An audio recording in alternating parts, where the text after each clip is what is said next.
ਸਰਕਾਰ ਦੇ ਇਸ ਰਵੱਈਏ ਦੀ ਔਰ ਸਰਕਾਰ ਦੇ ਇਸ ਤਰੀਕੇ ਦੀ ਅਸੀਂ ਨਿੰਦਿਆ ਕਰਦੇ ਹਾਂ। ਜੇ ਭਗਵੰਤ ਮਾਨ ਸਰਕਾਰ ਵਾਕਿਆ ਸੁਹਿਰਦ ਹੁੰਦੀ ਤਾਂ ਬਿਜਲੀ ਸੋਧ ਬਿੱਲ 2025 ਦੇ ਖਲੜੇ ਨੂੰ ਰੱਦ ਕਰਾਉਣ ਲਈ ਉਹ ਕਹਿੰਦੀ ਵੀ ਅਸੀਂ ਤੁਹਾਡੇ ਨਾਲ ਆ।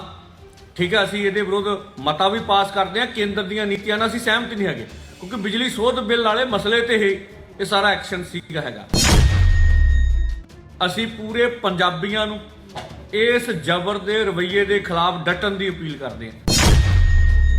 ਕਿਸਾਨ ਮਜ਼ਦੂਰ ਮੋਰਚੇ ਦੇ ਆਗੂ ਸਰਵਣ ਸਿੰਘ ਪੰਧੇਰ ਨੇ ਦੱਸਿਆ ਕਿ ਬਿਜਲੀ ਸੋਧ ਬਿੱਲ 2025 ਦਾ ਖਰੜਾ ਰੱਦ ਕਰਵਾਉਣ ਲਈ ਮੋਰਚੇ ਵੱਲੋਂ 1 ਤੋਂ 3 2 ਘੰਟੇ ਰੇਲ ਰੋਕੋ ਮੁਹਿੰਮ ਕੀਤੀ ਜਾਣੀ ਹੈ, ਜਿਸ ਨੂੰ ਅਸਫਲ ਕਰਨ ਲਈ ਕੇਂਦਰ ਸਰਕਾਰ ਵੱਲੋਂ ਭਗਵੰਤ ਮਾਨ ਸਰਕਾਰ ਨਾਲ ਰਲ ਕੇ ਰਾਤ ਤੋਂ ਕਿਸਾਨ ਆਗੂਆਂ ਦੇ ਘਰਾਂ ਤੇ ਛਾਪੇਮਾਰੀ ਕੀਤੀ ਗਈ ਹੈ, ਜਿਸ ਤਹਿਤ ਵੱਡੀ ਗਿਣਤੀ ਵਿੱਚ ਕਿਸਾਨਾਂ ਨੂੰ ਹਿਰਾਸਤ ਵਿੱਚ ਲਿਆ ਗਿਆ। ਉਹਨਾਂ ਦੱਸਿਆ ਕਿ ਅੰਮ੍ਰਿਤਸਰ, ਗੁਰਦਾਸਪੁਰ, ਹੁਸ਼ਿਆਰਪੁਰ, ਲੁਧਿਆਣਾ, ਰੋਪੜ, ਪਟਿਆਲਾ ਆਦਿ ਜ਼ਿਲ੍ਹਿਆਂ ਵਿੱਚ ਕਿਸਾਨ ਆਗੂਆਂ ਦੇ ਘਰਾਂ ਤੇ ਛਾਪੇਮਾਰੀ ਹੋਈ ਹੈ।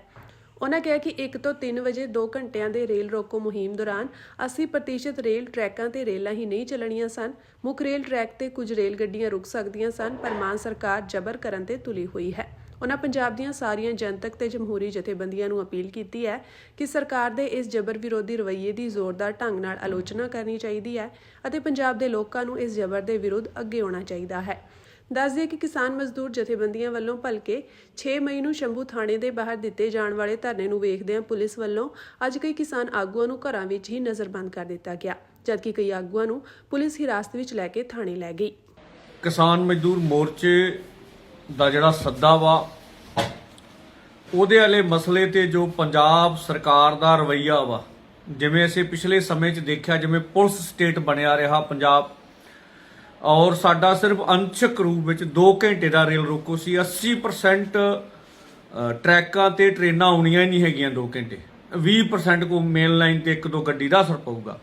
ਔਰ ਜਿਵੇਂ ਸਰਕਾਰ ਦਾ ਰਵੱਈਆ ਅਸੀਂ ਦੇਖ ਰਹੇ ਗੁਰਦਾਸਪੁਰ ਦੇ ਵਿੱਚ ਆਗੂਆਂ ਦੇ ਘਰਾਂ 'ਚ ਵੜ ਰਹੀ ਆ, ਜਿਵੇਂ ਮਹਾਲੀ ਦੇ ਵਿੱਚ SHO ਫੋਨ ਕਰ ਰਹੇ ਵੀ ਤੁਸੀਂ ਸ਼ੰਭੂ ਨਾ ਜਾਇਓ, ਜਿਵੇਂ ਸੰਗਰੂਰ ਦੇ ਵਿੱਚ ਦਿਖ ਰਿਹਾ, ਜਿਵੇਂ ਹੋਰਨਾਂ ਥਾਵਾਂ ਤੇ ਵੀ, ਤਰਨਤਾਰਨ ਦੇ ਵਿੱਚ ਵੀ ਜੋ ਸਰਕਾਰ ਦਾ ਰਵੱਈਆ ਨਜ਼ਰ ਆ ਰਿਹਾ ਹੈਗਾ ਵਾ।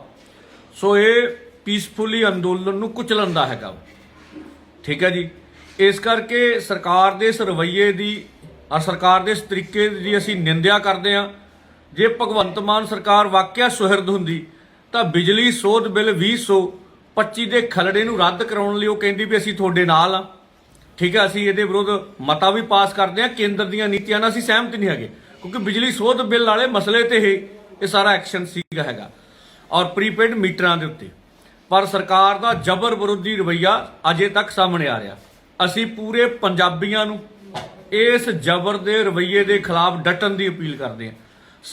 ਸਾਰੀਆਂ ਜਮਹੂਰੀ ਕਿਸਾਨ, ਮਜ਼ਦੂਰ, ਮੁਲਾਜ਼ਮ, ਵਿਦਿਆਰਥੀ ਜਥੇਬੰਦੀਆਂ ਨੂੰ ਇਹ ਜ਼ਬਰ ਦਾ ਵਿਰੋਧ ਕਰਨ ਦੀ ਮੰਗ ਕਰਦੇ ਹਾਂ। ਔਰ ਫਿਰ ਵੀ ਸਾਰੇ ਪੰਜਾਬ ਵਾਸੀਆਂ ਨੂੰ ਬੇਨਤੀ ਆ ਵੀ ਪੀਸਫੁਲੀ ਠੱਕਣਾ ਅਸੀਂ ਅੰਦੋਲਨ ਕਰਾਂਗੇ। ਜੇ ਪਿੰਡਾਂ ਦੇ ਵਿੱਚ ਸਵੇਰੇ ਫੋਰਸਾਂ ਵੜਦੀਆਂ ਵਾ ਤਾਂ ਫਿਰ ਪਿੰਡਾਂ ਦੇ ਵਿੱਚ ਹੀ ਫੋਰਸਾਂ ਦਾ ਵਿਰੋਧ ਹੋਣਾ ਚਾਹੀਦਾ ਪੀਸਫੁਲੀ ਢੰਗ ਨਾਲ।